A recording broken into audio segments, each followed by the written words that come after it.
Kalau kamu ingin ngerti indahnya cinta pada Allah, ya cintailah Allah. Kalau enggak, ya enggak. Kalau kamu masih sibuk dengan teori, sibuk membantah, ya enggak bisa, itu harusnya begini, ya enggak bisa. Ya wis, kamu enggak akan ngalami indahnya. Jatuh cintalah sama Allah. Nanti kamu akan ngerti. Sama kayak jawabannya Laila, karena kamu bukan Majnun. Kalau kamu Majnun, kamu ngerti di mana indahku. Karena kamu bukan Majnun, ya kamu enggak ngerti. Oke.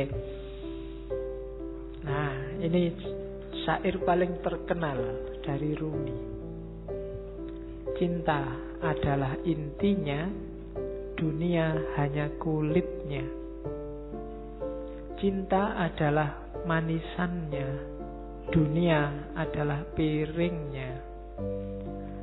Agamaku adalah agama cinta, adalah malu bagiku hidup melalui jasad dan roh belaka. Begitu engkau kehilangan cinta, maka hidupmu hanya jasad dan roh. Kamu hanya fisik dan mental. Tidak ada nilainya. Iya kamu hidup, iya kamu susah, kamu seneng, iya kamu putus asa, iya kamu mengalami segala fenomena dunia. Tapi kamu kehilangan satu yang penting, cinta. Jadi ada jasmani, ada rohani. Modusnya harus cinta. Begitu modusnya bukan cinta, maka katanya Rumi, aku malu kalau begitu. Hanya jasad dan roh belaka, termasuk agama.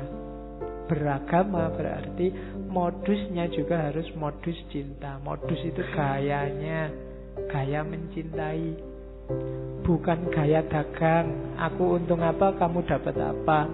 Apalagi gaya ngamuk, apalagi gaya marah-marah, gaya tawuran.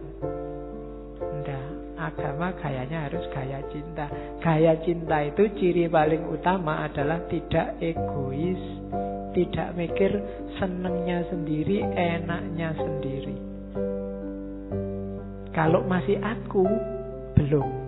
Masih aku, kelompokku, aliranku, pikiranku, pendapatku, masih egois.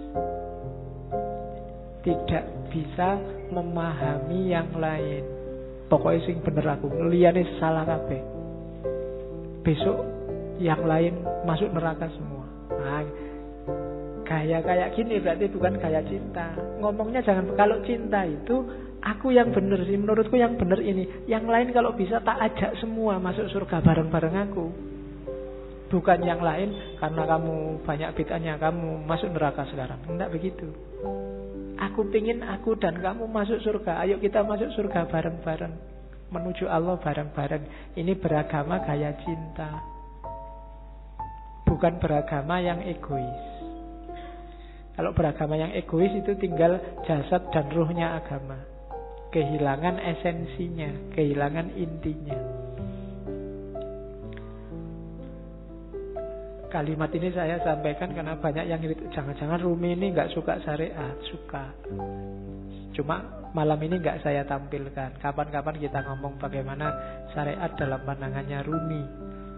Kalimat itu saya ambil saja untuk tahu bahwa itu loh dasarnya Rumi.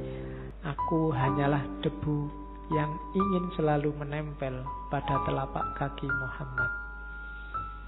Jadi yalah, semua yang diajarkan Rumi ya tetap dasarnya adalah cintanya dia pada Allah melalui Kanjeng Nabi.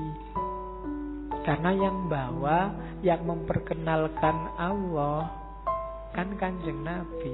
Sehingga kita hari ini dapat Islam. Maka prinsipnya Rumi adalah aku hanyalah debu yang ingin selalu menempel pada telapak kaki Muhammad. Ini gayanya Sufi biasanya, yang bisa bikin kalimat-kalimat indah kayak gini. Oke, terakhir sudah mau jam 10. Yang masih mentah tidak akan pernah tahu keadaan matang itu seperti apa, kematangan itu seperti apa. Penjelasan lewat kata-kata tidak akan membantu. Sejak awal sampai akhir yang dibawa oleh Rumi malam ini adalah ilmu rasa, bukan ilmu lahir.